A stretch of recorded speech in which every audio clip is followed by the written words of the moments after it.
ကဲအားဆိုတို့အရှိမဒီပစ္စည်း6ခုအထိသင်ပြီးသွားပြီဒီနေ့သင်မှာကအညမညပစ္စည်းရောဟုတ်နော်အဲ့တော့အညမညပစ္စည်းရောကိုမင်းကုန်းဆရာတော်ဘုရားကြီးဆိုတာကိုရွတ်ထားတာကိုနားထောင်ကြည့်အောင်နော်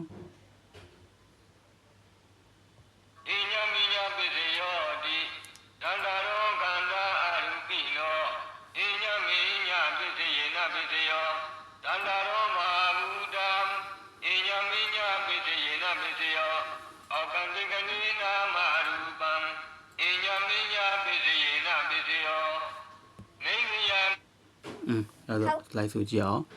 အညမညပစ္စယောတိအညမညပစ္စယောတိသတ္တရောခန္ဓာ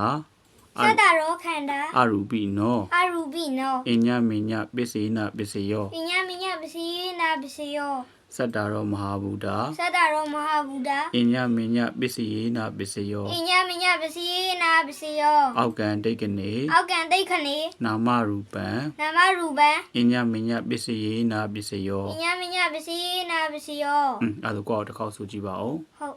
အညမညပစ္စယောတိသတ္တရောခန္ဓာအရူပိနောအညမညပစ္စယေနပစ္စယော